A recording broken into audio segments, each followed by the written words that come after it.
Hi viewers, welcome to this channel.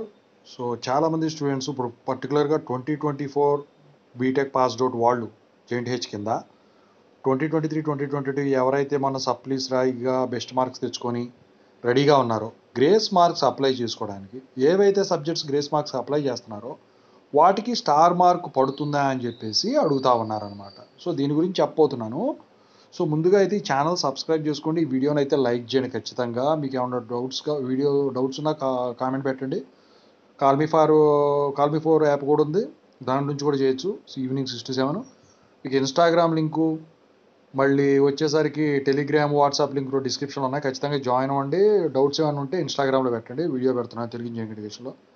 So Telugu engineering education channel link, JNTU updates channel link, software course work support channel links డిస్క్రిప్షన్లో ఉన్నాయి, ఖచ్చితంగా subscribe చేసుకుని వేటికవి మీకు ఉపయోగపడతాయి. ఇక టాపిక్లో వెళ్తే star mark for JNTH grace marks added subject. So జనరల్గా స్టార్ మార్క్ అనేది ఎప్పుడు పడుతుంది అసలు?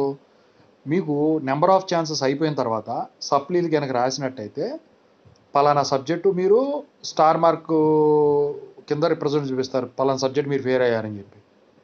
జనరల్గా ఇది ఎక్కడి నుంచి స్టార్ట్ అవుతుందంటే ఇంటర్మీడియట్, డిప్లొమా వీటిలో ఉంటాయి కదా, సప్లీలు రాసిన వాళ్ళు ఉంటారు. డిప్లొమా కూడా పడదు నాకు తెలిసి అట్లా. ఇంటర్మీడియట్ అయిపోయిన తర్వాత సప్లీ కనుక రాస్తే స్టార్ మార్క్ అనేది దాంట్లో ఇవ్వటం అయితే జరుగుతుంది వాళ్ళు. అయితే ఇప్పుడు బీటెక్ వచ్చేసరికి ఏంటంటే నెంబర్ ఆఫ్ ఛాన్సెస్ అయిపోవాలి. కానీ ఇక్కడ విచిత్రం ఏంటంటే చూడండి, ఇక్కడ మీకు ఒక మెమో చూపిస్తాను, సిఎంఎం. సో రీసెంట్ లాస్ట్ ఇయర్ది. సో ఇందులో మీరు చూసినట్టయితే సో ఇక్కడ జెండర్ సెన్సిటైజేషన్ ల్యాబ్ అని ఉంది, దానికి స్టార్ మార్క్ ఉంది. మీరు గమనించినట్టయితే ఇక్కడ 0 చూపిస్తుంది. ఇంటెలెక్చువల్ ప్రాపర్టీ రైట్స్, ఇక ఆర్టిఫిషియల్ ఇంటెలిజెన్స్ అని ఉన్నాయి, అక్కడ స్టార్ మార్క్ చూపిస్తుంది. ఇక తర్వాత వచ్చేసరికి ఇక్కడ ఏం లేదు. మళ్ళీ తర్వాత ఇక్కడ చూస్తే సైబర్ సెక్యూరిటీ అని దానికి స్టార్ మార్క్ చూపిస్తుంది. ఎన్విరాన్మెంటల్ సైన్స్కి స్టార్ మార్క్ చూపిస్తుంది.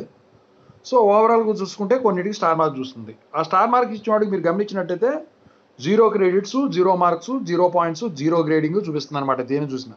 సో దాన్ని చూసి మీరు కంగారు పడాల్సిన పనిలా. అదేంటంటే క్రెడిట్స్ లేని సబ్జెక్ట్స్కి స్టార్ మార్క్స్ ఇస్తారు. అంటే ఏంటంటే దాని అర్థం క్రెడిట్స్ వాటికి లేవు, అసైన్ చేయలేదు అని అర్థం.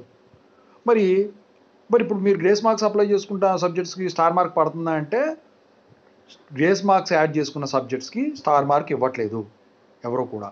చాలామంది పోయిన సంవత్సరం చాలా అప్లై చేశారు. ఎందుకు తీసేశారంటే అది చాలా సబ్జెక్టులకు ఇచ్చారు కదా పెట్టుకోవడానికి, మరి అన్ని సబ్జెక్టులు స్టార్ మార్క్ పడితే ఇంకా సర్టిఫికేట్ వాల్యూ ఉంటుంది, అందుకని చెప్పేసి ఇవ్వలేదన్నమాట. ఓవరాల్గా అయితే స్టార్ మార్క్ వచ్చేసరికి జేఎన్టీహెచ్ గ్రేస్ మార్క్స్ దానికి మీరు యాడ్ చేసిన సబ్జెక్టులకి అయితే సిఎంఎంలో చూపిస్తుంది. అంటే ఇది ఓవరాల్గా స్టార్ మార్క్ ఎప్పుడు వస్తుంది అంటే అది ఓవరాల్గా. ఓకేనా? సో ఈ వీడియోని అయితే 10 మంది షేర్ చేయండి. Thank you so much.